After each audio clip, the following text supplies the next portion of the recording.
我一觉醒来，发现全世界人都变成了丧尸，楼下尖叫声、呐喊声此起彼伏。只见幸存的几人飞速跑向汽车，可下一秒就被丧尸围攻。一阵惨绝人寰撕咬过后，恢复了平静。我被眼前的景象吓傻了。现在我唯一能做的，只能死守房间，猥琐发育。几只丧尸突然朝我屋子袭来，幸亏我手疾眼快，关上门躲过一劫。我又跑上楼顶，试图寻找救援，显然又失败了。不过目前我能得出结论，附近仅有我一人幸存。这时楼下传来怪异声音，我好奇地趴在地面上寻找答案。突然砰的一声枪响，一颗子弹竟贯穿地面，原来是楼下老人杀死了变异中的妻子，然后选择陪葬。我不确定我被困还需多久，所以必须要储备食物。我用工具把地面砸开一个洞，顺着绳子来到老人家中，可仅仅找到一瓶红酒和一把猎枪。门外几只丧尸正在盘旋，我趁其不备一把关上大门，整个楼进入暂时安全状态。我逐一搜寻房间内可用资源，在我毫无防备之时，一只丧尸直奔我扑来，我使出浑身解数将它推进卧室内，并在房门上画出危险记号。临走时，我又发现一只被困在电梯内的丧尸，这一次我没有选择杀掉它，决定留着它陪我聊天解闷。回到家，我仔细分配每天食物，省吃俭用，防止弹尽粮绝状况发生。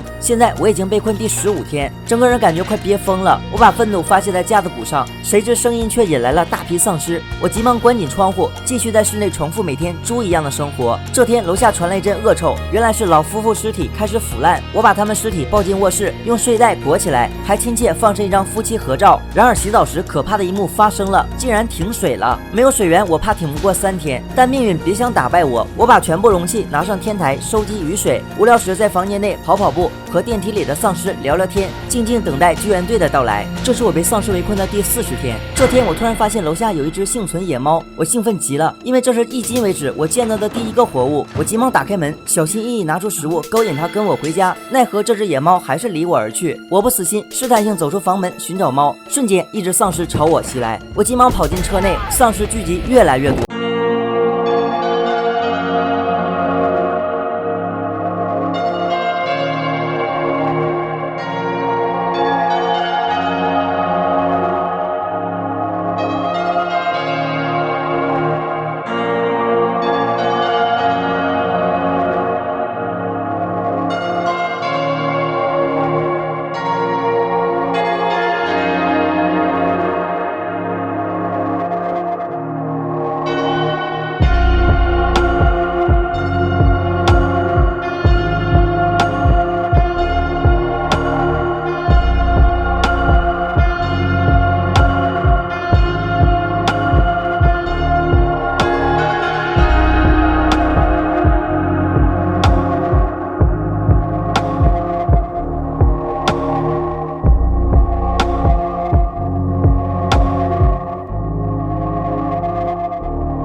他把自己锁在房间内，任凭我如何祈求，就是一声不吭。当我破门而入时，发现他早已含弹自尽。我看着尸体后悔不已，决定不再坐以待毙。相比死亡，更痛苦的是孤独。我准备好食物及工具，出发前放了一把火，烧毁了我心爱的磁带。谁知大火引发了楼内烟雾报警器，突然一阵骚动，顿时引来大批丧尸。我手忙脚乱，拿出枪射击丧尸，奈何丧尸太多，我只能把自己关进电梯，费尽千辛万苦，一层一层爬上顶楼。我急忙用绳子抛向对面，来不及思考，纵身一跃，我撞击在墙面上，昏睡过去。醒来时半吊在空中，而屋内的丧尸对我虎视眈眈。我拼尽全力爬上新的楼顶，环顾着城市四周，下一步我该何去何从？也许逃亡之路才刚刚开始。这是法国惊悚片《黑暗吞噬世界》，电影是开放性结局，但与去年韩国丧尸片《活着》有着异曲同工之处。在电影中，丧尸并不可怕，可怕的是人在绝望中那种无助和孤独，但却依然没有放弃生的希望，因为这就是人性。假如你被丧尸困在室内，你会如何自救？欢迎大家留言讨论。好了，本期影片到这里了，我是怪兽，下期见，拜拜。